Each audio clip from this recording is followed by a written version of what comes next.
welcome. Hopefully you're in the right place.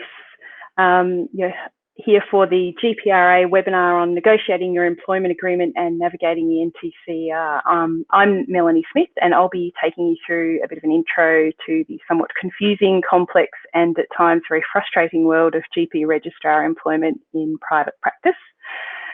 Before we begin though, I would like to just acknowledge the traditional custodians of the many lands on which we're meeting tonight. I'd like to pay my respects to the elders of these many peoples, both the past, present and emerging elders. In particular, I would like to acknowledge the Duwamish people, who are the local Native American tribe of the land where I'm currently located in Seattle, in Washington State in the USA. So, a bit more on that in a minute. So, start off with, who am I? What gives me the qualification to tell you guys about this stuff? I am GPRA's registrar advisor. So if you send in any inquiries about your employment or how GP training works, you'll often be forwarded to me and get me on the end of the email. I'm also the immediate past president of GPRA and a current board director.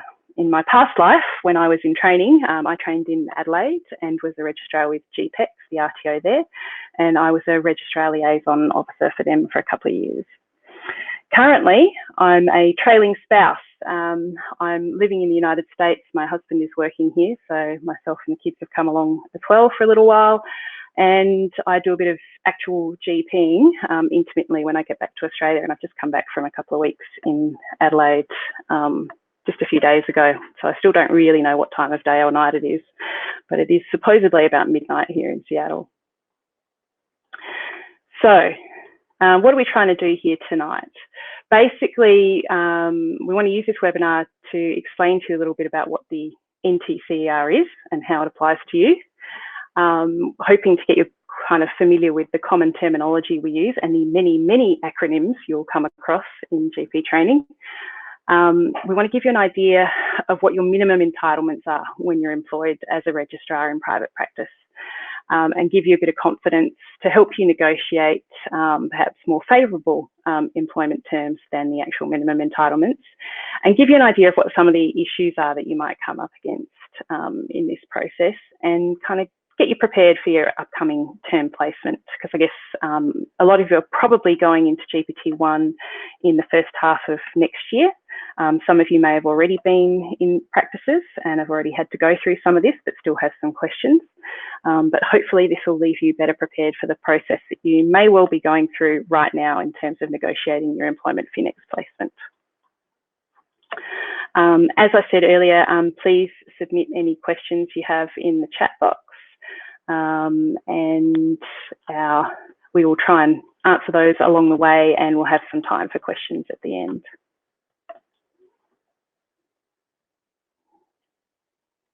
So to start off with, I just wanted to sort of get you thinking about what's going on when you're negotiating employment, and just give you a couple of scenarios, which some of you may in fact be experiencing right now. So I want you to imagine you've had an interview at a practice where you develop some instant rapport. You think it's really nice. They've got a great coffee machine. You think this is a wonderful place to be a registrar, and the practice offers you a job. So at your interview, the practice manager hands you the AGPT paperwork and a bunch of stuff and some contracts, lots of forms, and says, okay, sign here and we'll see you next term. Great, you say. Another scenario. You might have applied to a bunch of different practices for a job, had a few interviews, getting a bit worried about finding a placement. You're kind of waiting by the phone to hear if you get an offer from one of these practices you've interviewed at. You get a notification after a few weeks, and there's an offer from a practice that you interviewed at, and they say to you, right, yep, we want to employ you, but we need you to accept this offer as soon as possible. And here's a contract, and all it really says is, as per the NTCER. And you kind of think, well, I better sign up before I lose this position, or I will end up without a job for next year. Scary stuff. My advice to you is stop. Do not sign.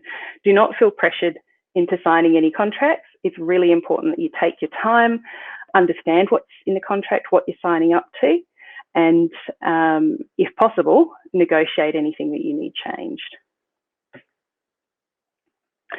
So just a little graphic here to get you thinking about some of the stats around how GP registrars are paid. GPRA actually does a benchmarking survey of our members every couple of years. The most, and there's actually one currently, the data is being collected, but the most recent data we have is from registrars in the second half of 2017, and we got some really interesting data out of that. One area that we were really concerned about is that 3% of the registrars we surveyed didn't actually have a signed employment agreement or contract. And 3% of registrars were actually not employees of a practice, but were operating as contractors, rather like a fellowed GP. And a little bit later on, we'll talk about why that's a really bad idea for a registrar, and in fact shouldn't be happening at all. It's also interesting to have a look at some of the data around what kind of percentage of billings or receipts that GP registrars might be getting in terms of what they're earning on top of their base hourly rate. A few are being paid under the NTCR minimum, which is a big worry. The vast majority are being paid at the minimum percentage rate.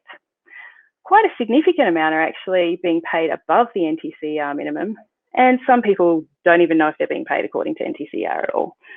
So it's really important that you understand this stuff, understand how the NTCR works, and make sure you get what you're being owed. An important thing to understand when you come into general practice training is that the way you are paid as a registrar in GP is very, very different to what it's like working in the hospital. Generally, if you're working as a doctor in the public sector in a public hospital, you're covered by a state-dependent medical officers award, which defines how much leave you get, how much you get paid per hour, all that kind of stuff. It's very standardised. You don't have any options. That's just how you're paid. And if the hospital doesn't pay you according to that award, they get in big trouble. However, as GP registrars, you're out generally working in fairly small businesses, sometimes in corporate environments, but they're generally small businesses that we're employed in. And there actually isn't an award that applies to general practice registrars in those private practices. Instead, we're guided by this thing known as the NTCR. Now, this is a picture of the front of this glorious document, and hopefully Milo, one of our staff, will actually post a link to that document, which is available on the GPRA website. And this is the kind of your Bible of employment and conditions, and it describes all of the minimum conditions under which you can be employed. So NTCR stands for National Terms and Conditions for the Employment of Registrars. It's negotiated, in the past it's been negotiated every 2 years between GPRA and GPSA, which is GP Supervisors Australia, and it's sort of certified, signed off by the AMA. Practices that employ registrars in AGPT must employ them in accordance with the NTCR in order to remain accredited as placements for registrars. So if they don't pay you according to NTCR, the RTO can come along and say, nope, you're not getting any more registrars. So it's in their interest to actually comply with this. A lot of practices don't realise this, but it's really important we make them aware if they are not paying registrars correctly. It's also important to note that there is no other real way of enforcing the NTCR other than accreditation. As I said, there is no award or enterprise bargaining agreement that's sort of certified in law. We just have this standard that is applied via the government funding for the Australian General Practice Training Program.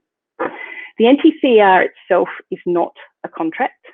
What it is a framework from which you then build your own individual employment agreement or contract. And it's a guide very much to the minimum acceptable standards. It covers all the stages of your training in the general practice setting, except for where someone may be covered by an alternative award. So I think there are some practices associated with state hospitals in Sydney, sort of operating out of New South Wales Health, where registrars are actually covered by medical officer awards. Certainly registrars who are part of the Australian Defence Force or registrars working in community-controlled health organisations like Aboriginal Medical Services are not covered by NTCER necessarily. So they're the kind of the exceptions, but in general, everyone else is.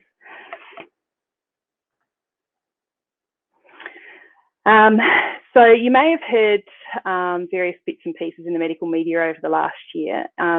We had a renegotiation of the NTCER in 2018, last year, but we were unable to reach an agreement that was deemed fair and reasonable by both GPRA and GPSA to implement a new iteration of the NTCER. These discussions are continuing, and in the meantime, it is built into the previous iteration of NTCER, which was the 2017-2018 version, that it rolls over until a further agreement has been reached.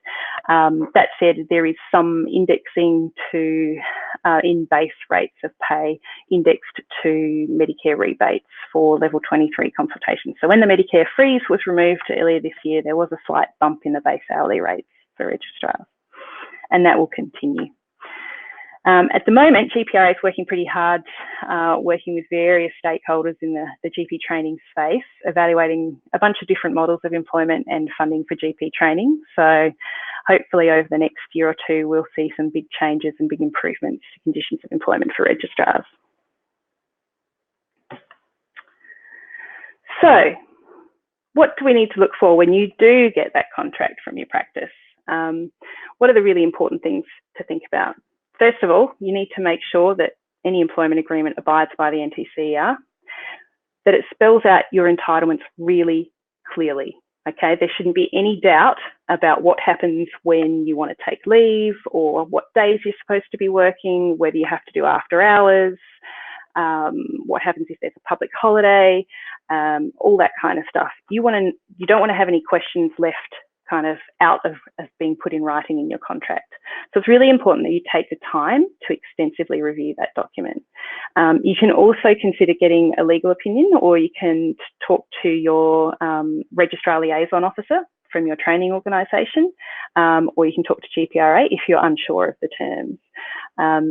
Certainly, people may have access to some legal advice through their medical defence organisation or through membership of the AMA. So use the kind of resources that are available to you if there's things you don't understand in your contract. The other important thing to think about is that your employment agreement will be legally binding for each six-month term. Sometimes they'll be for 12 months, depends on how your RTO manages placements. But for each term, whatever you sign in that contract in the end becomes legally binding.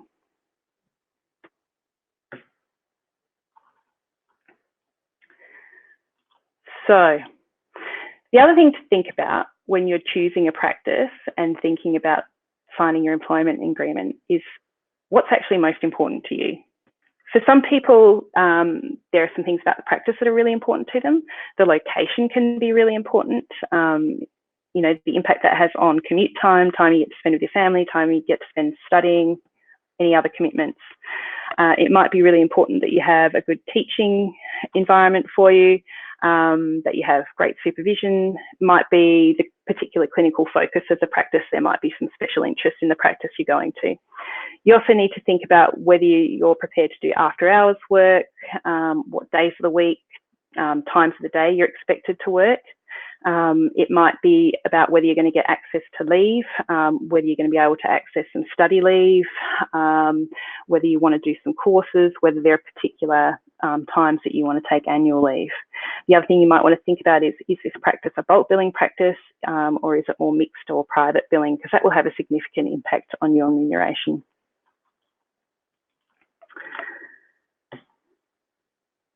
So the other important thing to understand, and I still get questions about this from registrars on a regular basis, is can my contract say that I am a contractor?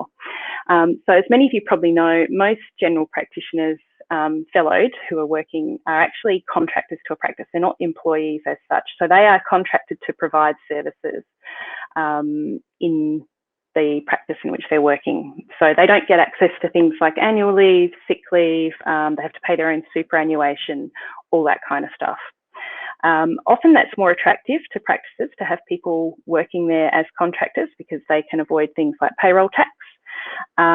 Some registrars feel it's more monetarily attractive for them to be a contractor because they can ask for a higher percentage of their billings. But as a registrar, you are not allowed to be a contractor. You must be an employee of the practice with all the entitlements that come with that. And this is because we've actually had advice from the Australian Taxation Office that when you are a registrar working in a supervised capacity, you actually don't meet their criteria for being a sole trader or contractor. So you could end up in a whole world of trouble with the tax office if you tried to have an employment arrangement that set you out as a sole trader or contractor. The good thing is that as an employee, you are entitled to take advantage of the national employment standards defined by Fair Work Australia, and I think we've got a link to that as well that we can pop up in the chat. So you get things like your paid annual leave, sick leave, some public holiday pay, and superannuation must be paid by your employer. So how does the whole NTCER work and how do registrars get paid? The first thing to understand is that you are paid a base salary. So that's an hourly wage paid to you for all the hours you work, available for consulting, independent of how many patients you actually see. So, and as a full-time registrar, that means you are doing 38 ordinary hours, a particular term used in NTCER, per week. So, and it's important to remember that being employed full-time is not necessarily the same as being a full-time registrar for the purposes of progression through training. So the colleges actually say that you can be consulting or working, seeing patients for somewhat less than 38 hours per week, but still be considered a full-time registrar in terms of your progression from GPT1, GPT2, or PRRT1, PRRT2, etc. through training. What the base hourly rate does for you is it provides a minimum safety net income. So when you're starting out in general practice, you often work a lot slower, you're still trying to learn the ropes, you don't have a patient base built up. So if you are relying solely on your billings as a fellow contractor GPs, you may end up being a lot worse off, particularly early on in training. So the whole idea of the base salary is it gives you this minimum safety net, so you've got some guaranteed income. And that's also the hourly rate that then is applied for when you take annual leave, sick leave, or personal leave.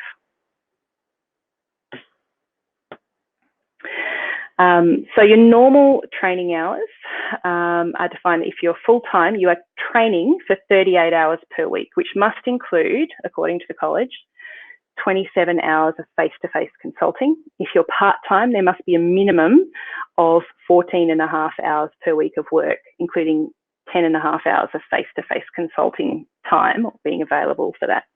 Part-time minimums may also, in terms of your training, are also dependent on your RTO. So different RTOs have different rules around how part-time you can be.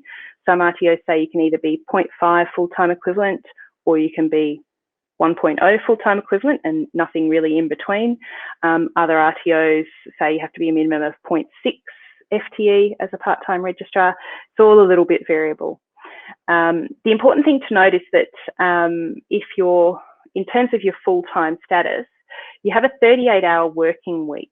Now, not all of your time is necessarily spent in face-to-face consultation.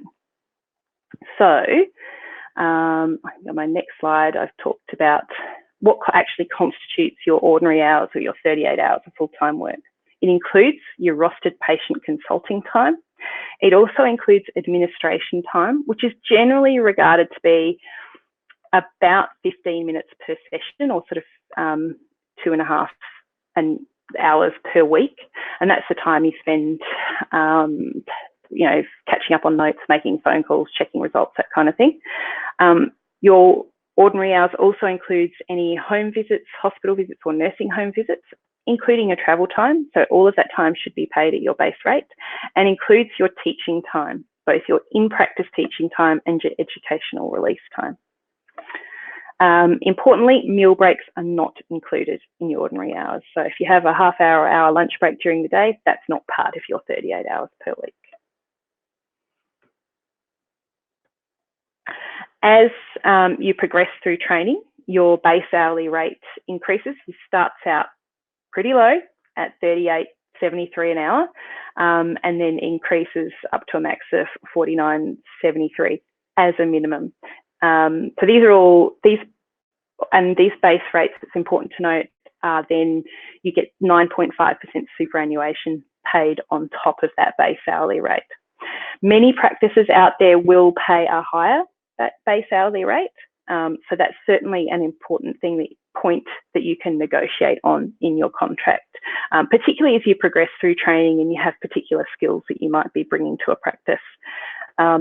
Generally, people are quite shocked at the drop in your hourly rate of pay when you might be coming out of being in hospital for 10 years and being paid a lot more than that per hour, and you come into GPT-1 and you get your $38.73 an hour.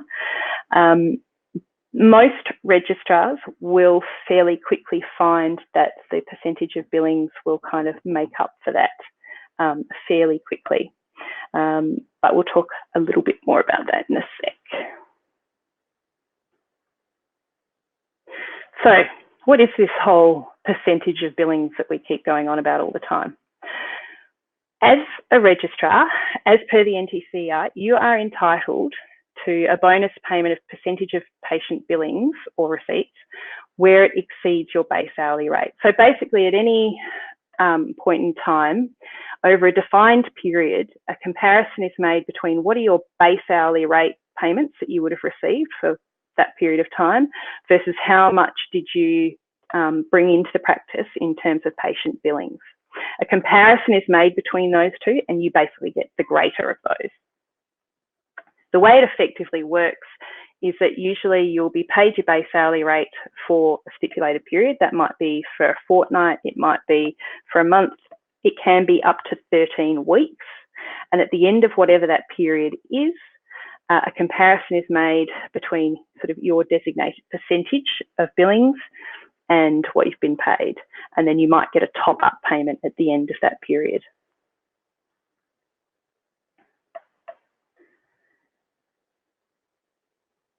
So the minimum percentage you are entitled to in terms of calculating this bonus payment is 44.79% of billings.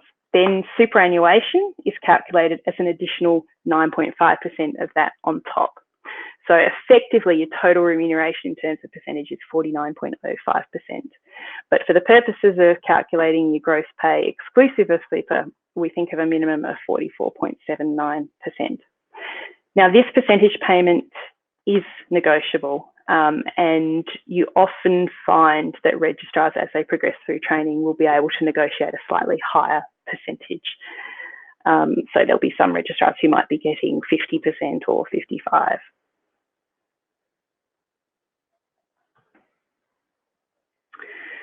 So the stuff that goes into your percentage calculation in terms of the gross billings is anything you bill to Medicare, anything you bill to patients, you know, the gap, any procedures you do, any work cover reports you might do.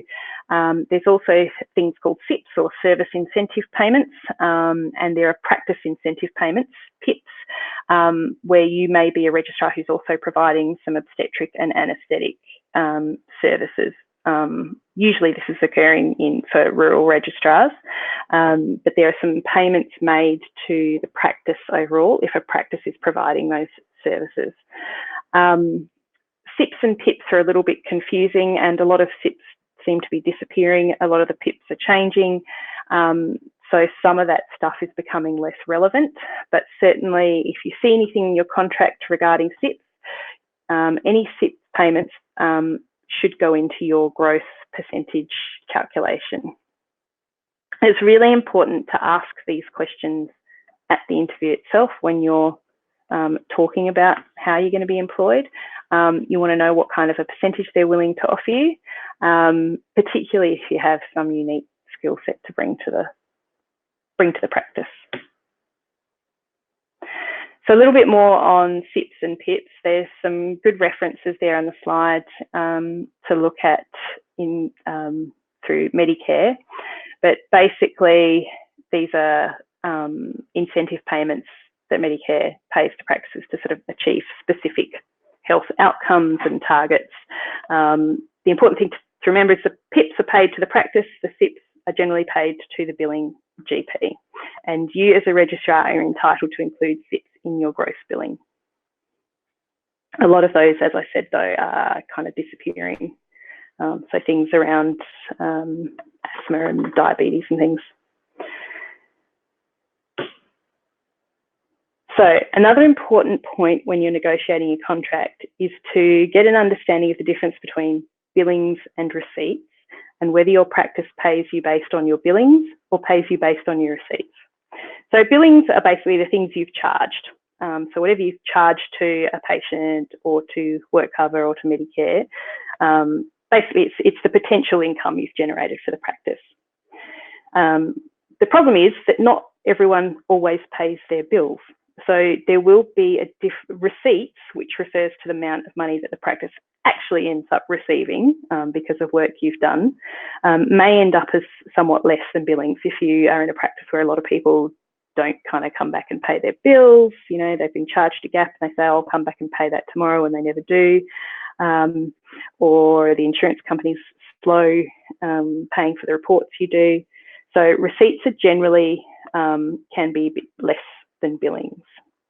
And they may also, so if your practice is paying you based on receipts, you're generally worse off. So ideally, you would like a practice to be paying you based on billings. That also gives the practice an incentive to chase up any bad debt on your behalf, because they need to recover the potential money lost if someone doesn't pay their bill. If you're being paid just on receipts, it may be up to you to chase any bad debt that's owed to you by a third party.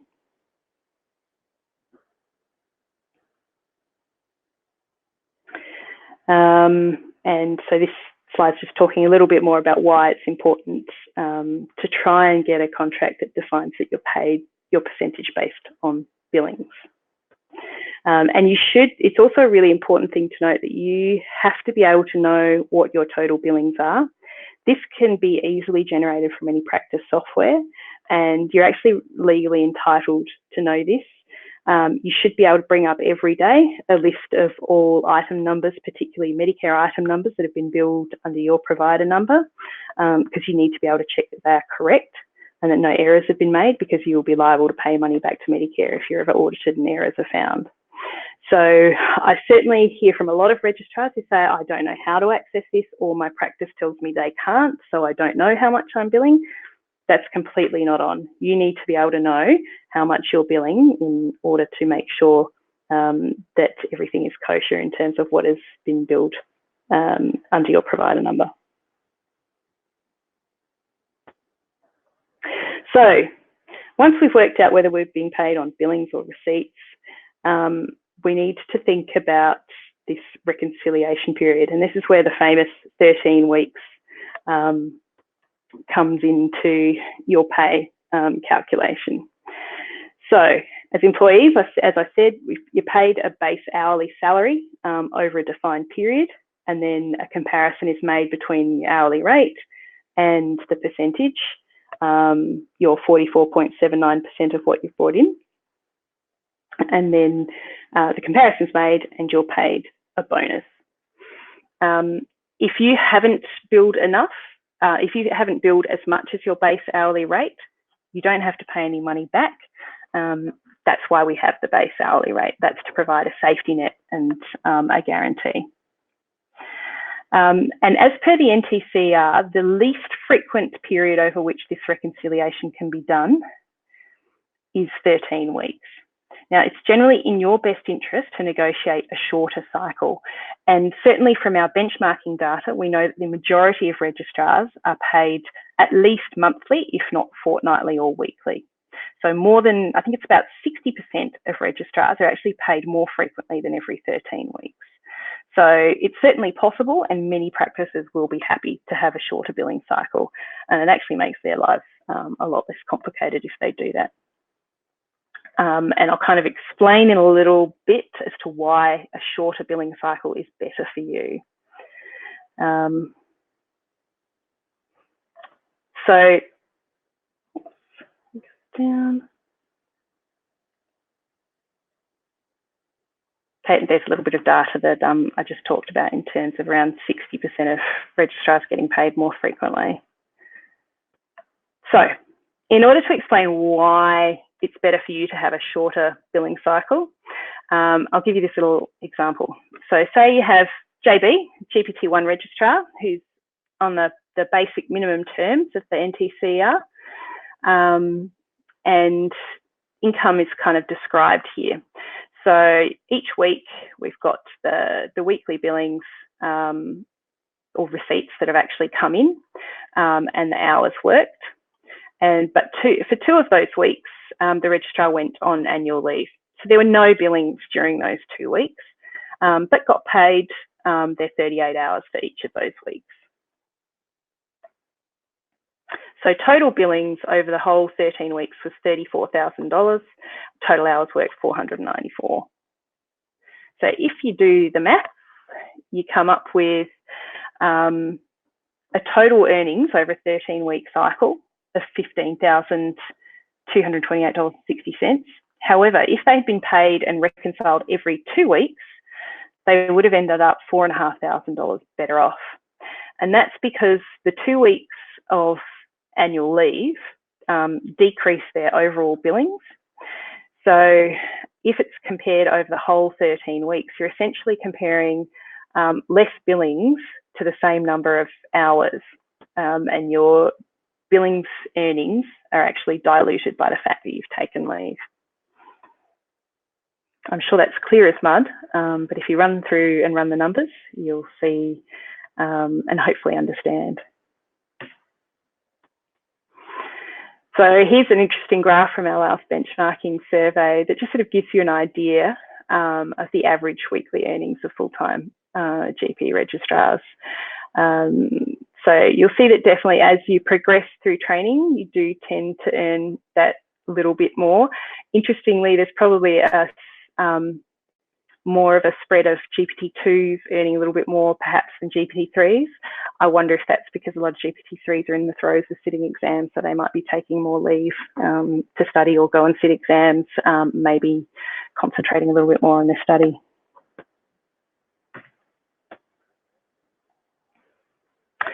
Okay, so when you're sorting out your contract, important things to clarify in writing.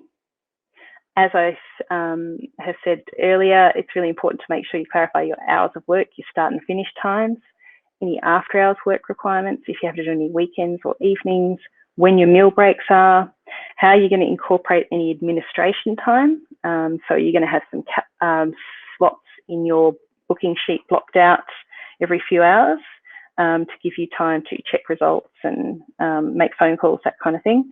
Make sure that there is a clear, allocated, protected teaching time in your weekly book.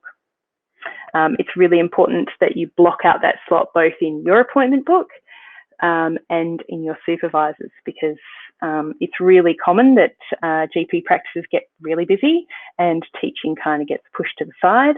So make sure it's clearly designated or it might not happen.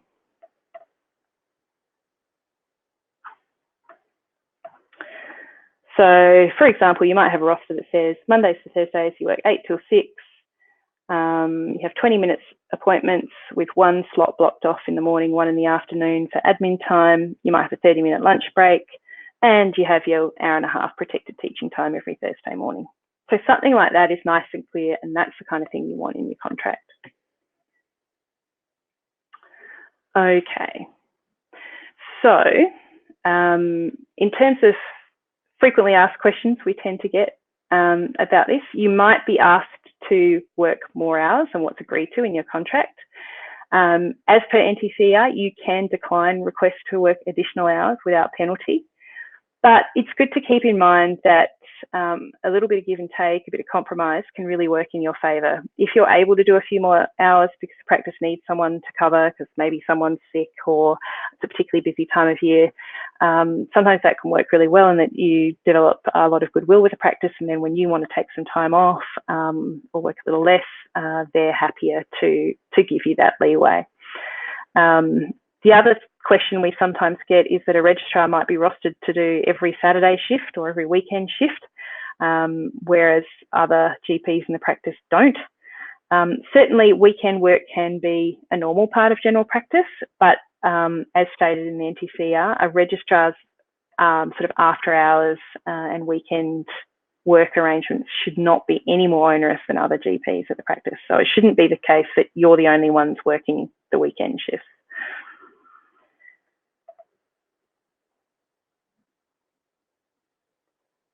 Another question that I often get is around public holidays. So public holidays are interesting for medical practices because a lot of practices still open on public holidays. If your practice is closed on a holiday Monday or Melbourne Cup Day or something, if that's a day that you would normally be rostered to work, then but your practice is closed, you're entitled to get that day as a paid day off.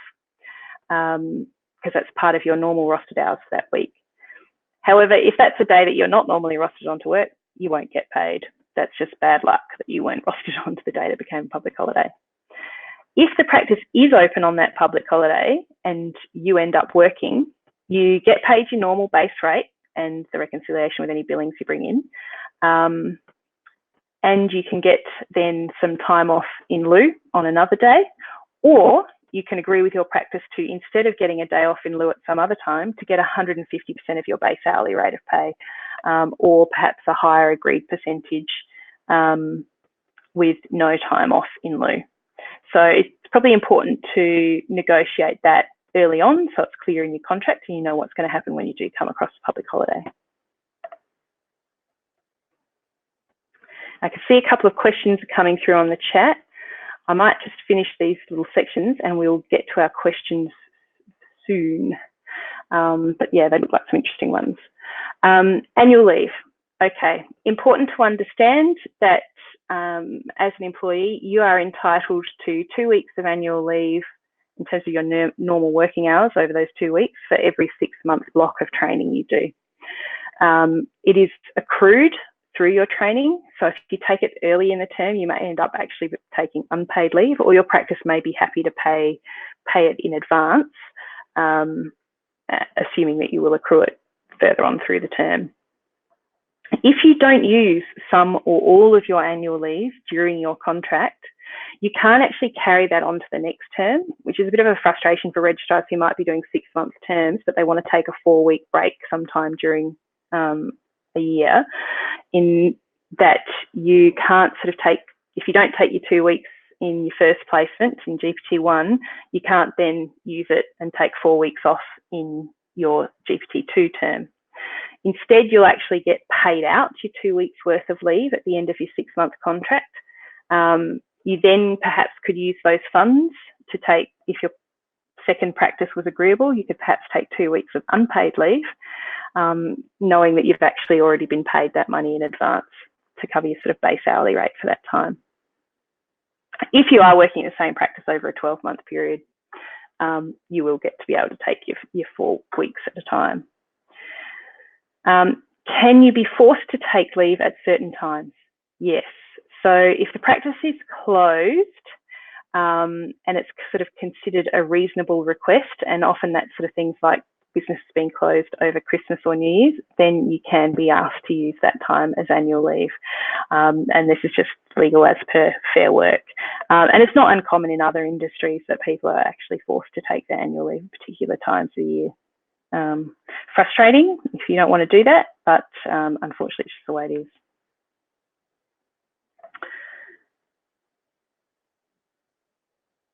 Okay, so it's a little example of sort of the difference between a full-time and a part-time registrar and how they accrue leave.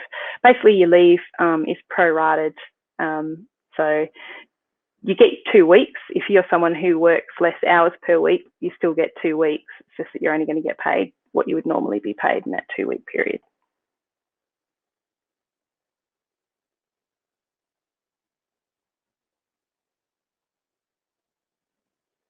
Okay, so as I kind of explained a bit earlier when talking about the percentage, your annual leave pay is counted as part of your base salary.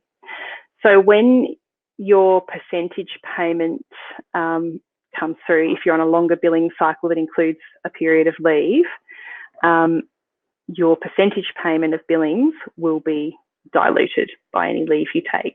And in a way, any billings that you earn above your base rate go to pay your leave, which is really frustrating. It's an issue, it's a key issue that GPRA feels is not fair or reasonable in the current NTCER, and we're certainly working hard to change it, but it's how it is currently. So there are a couple of options you can look at in terms of trying to change this in your contract. A lot of people negotiate a shorter billing cycle. So if you're being paid every 2 weeks, you'll get less of an effect of this issue with leave and billing. You can also negotiate in your contract that annual leave is actually paid completely separately from billings reconciliation. And that's actually the way a lot of practices do it, because intuitively, a lot of people feel that's the way it should be, and they're really surprised to find out that the way the NTCER is worded, that's not how it works. So ideally, what you would do is that if you worked for 2 weeks, you billed, say, $20,000, or your percentage of billings was $20,000, your base rate was $10,000 over that 2 weeks. Any leave hours you've paid of base rate for leave is kind of taken out of that comparison, and only the comparison of base rate for hours worked in consulting is compared to the billings you take home, and that protects your leave payment. The other alternative is to, in fact, not take paid annual leave, and which is not recommended in terms of your well-being, or perhaps to take unpaid leave and then be paid out the annual leave that's owed to you at the end, because anything that's paid out to you at the end is not reconciled against any billings percentage. Okay.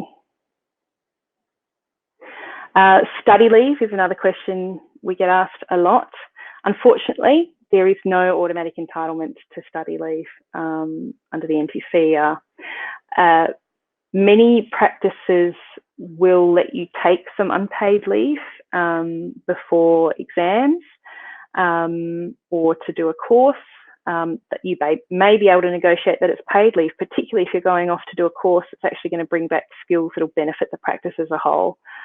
You can use annual leave to go and do courses or to study, but unfortunately, unlike a lot of hospital trainees, we don't get automatic access to paid study leave.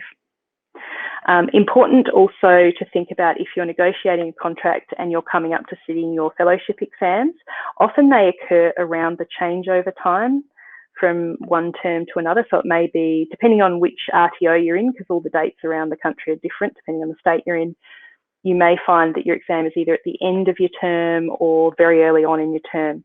So if you are planning to take some leave, say immediately before a written exam, please make sure that you discuss this early on in negotiating your contract, because you don't want to come to, 6 weeks before the exam, you've planned to take a week off and the practice actually says, oh no, sorry, all our other doctors are going on leave that week, so you can't have leave.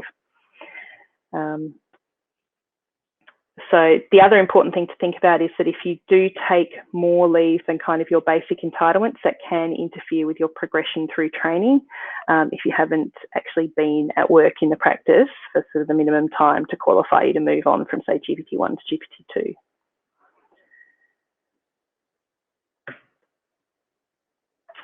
You do have access to sick leave, which is also called personal or carers leave. You get 5 days per 6-month block.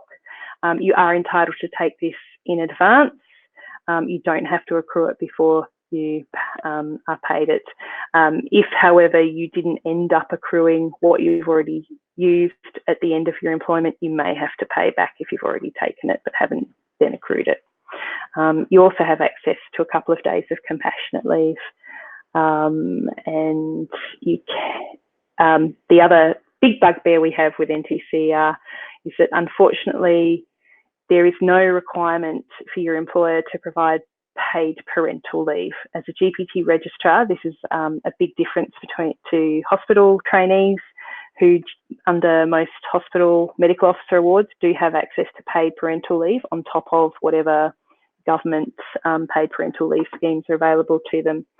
You can get access to unpaid parental leave, but it is sort of the minimum as per the National Employment Standards.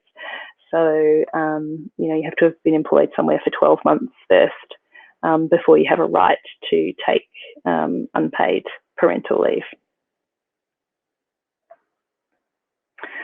Okay, so the other big question often comes around educational relief. So as a GPT 1 and 2 or PRRT 1 and 2, you'll often have days when you have to go to workshops and things that your RTO organises. They're compulsory educational events. You generally, as a full-time registrar, if you have to take a day off work to go to one of those events, you are paid at your base rate for attending that. And just like taking a day of annual leave, that is potentially absorbed into your billing cycle. As a part-time registrar, as per NTCER, you're actually only paid at half the rate of full-time registrars, which is particularly frustrating if your part-time means that you're actually 0.8 and not 0.5, and then you're getting paid half. You're also not paid as a part-time registrar if your educational release occurs on a day that you don't typically work. Important to make sure that your practice is aware at the start of your term what dates you are planning to attend educational release. Make sure that that's planned ahead if you're going to be absent from the practice, and make sure you have an understanding of if and how you're going to be paid for those days. Also important to know that educational release is not paid if it occurs on weekends or after hours. If you are GPT 3 and above, there is no right to be paid for educational release. And the other really important thing is if you're a full-time registrar who actually only works on 4 days during the week, and then your educational release always occurs on your normal day off, you don't get paid for that, but you are given a day off in lieu on either side of that day when you've had to go to educational release instead of having your day off.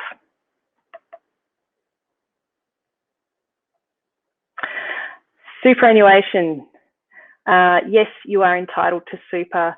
It's one of the good things about being an employee rather than a contractor, and it will be 9.5% of your take-home pay, which is base rate or base plus your billings bonus. It has to be paid at least every 3 months, but can occur more frequently. The other things you might find in contracts are around restrictive covenants. This is where you can have a clause in there that places a restriction on you working in another practice within, say, X kilometres of your current workplace. It's not an uncommon thing to see in GP contracts. We do see it in registrar contracts. I don't know if it's ever been tested for a registrar. The important thing to know is that it can't interfere with your training requirements. So if you're in a small town and you have to work in 2 different practices as part of your training, and there are only 2 practices in the town, if the first practice says, well, you can't work within 100 Ks, they can't reasonably do that if that's actually going to stop you working in the other practice available to you to do your training. Generally, they're not an issue, but just be aware of them and certainly ask questions if they come up. Okay, so just before I get on to rounding up some of the stuff we've talked about, I'll have a quick look at some of your questions. So we've had a question around the restrictive covenant and whether there's usually a time restriction. Often there is. It might be that you can't work within a 10-kilometre radius for the next 2 years, something like that. So that's not uncommon. The other questions we've had are around leave. My employer told me that I work with him as a contractor and I get paid 60% of the income. Right. Okay. If you're not in a training program, if you're not on AGPT, if you're on, say, the practice experience pathway, then the NTCER doesn't apply to you. So you may be working as a contractor. So Zizi, that could be you're in a different situation. So the stuff I'm talking about in terms of NTCER won't be useful to you because that's not enforced if you're outside of AGPT. And I think, yeah, and I think there's a question raised around percentage income kind of being smoothed out by taking leave, and you're essentially funding your own leave. And there's also a couple of questions around on-call and working in hospitals. Yeah, this is a key issue we have with the NTCER. It's actually not very clear how a lot of that should be remunerated. And hopefully we'll see some changes around that in new negotiations.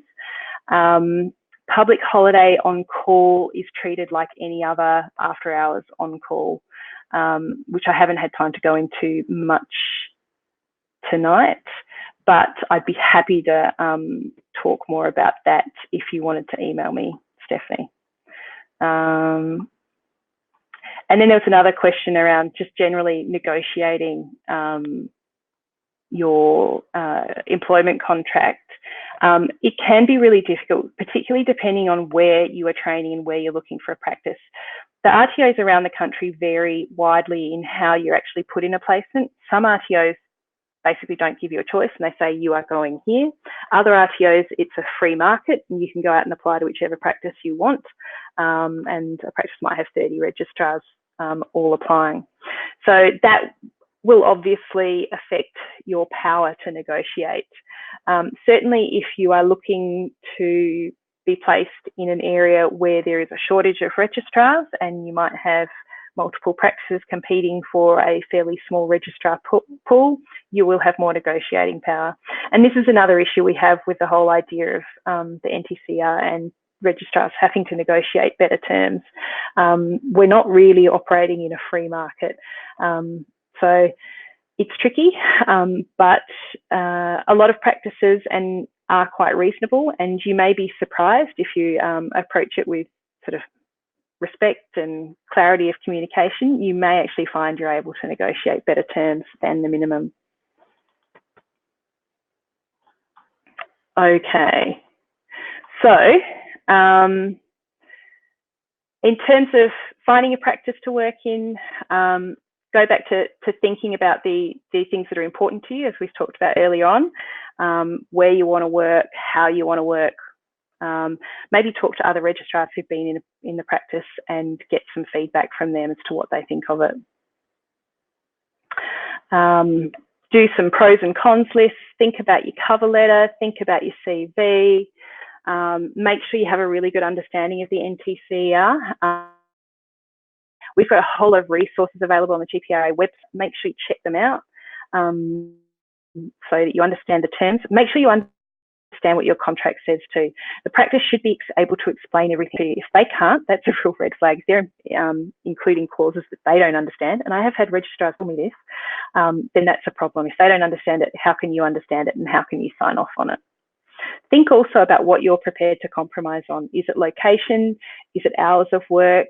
Is it something else? Think about what you can bring to a negotiating table to try and get more of what is important to you. Have a look, as I said, at the NTCER itself.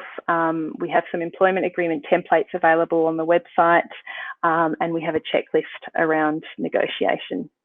So it's all about your priorities.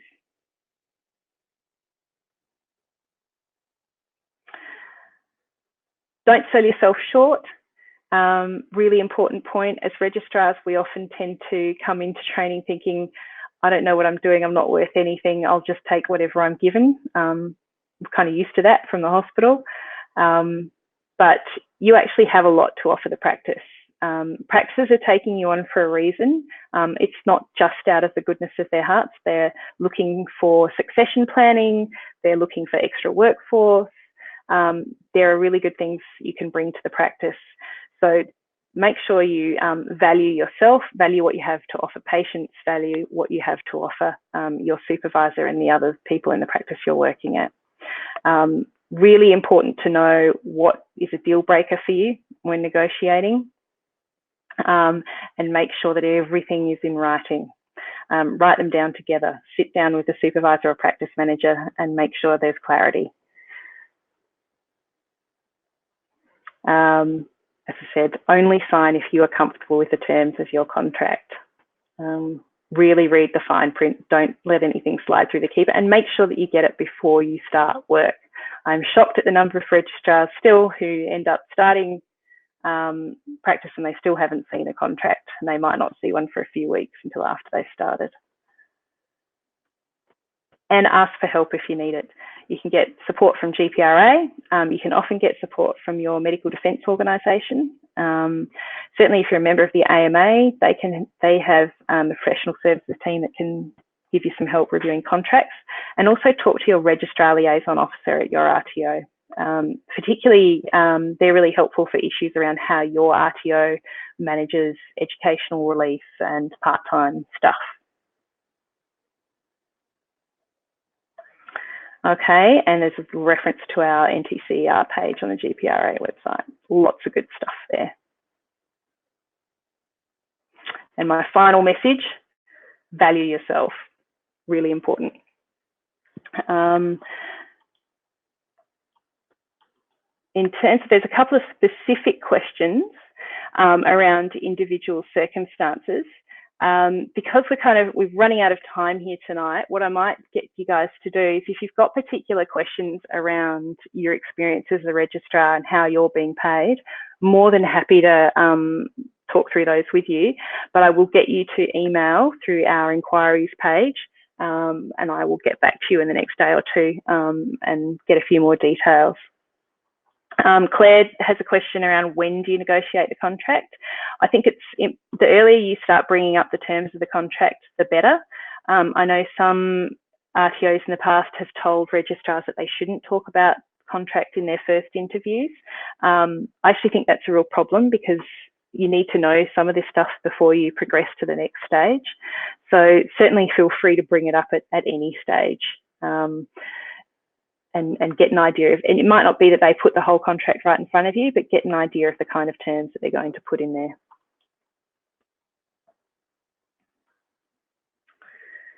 Okay. Yes, I hope that this has been helpful for everyone.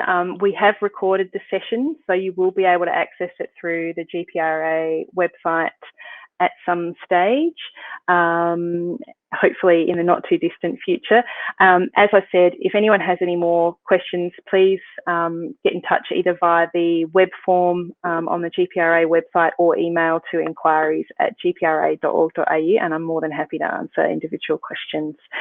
Good luck with the negotiation process, and good luck in practice. Look forward to seeing you out there. Thanks, guys, and bye for now.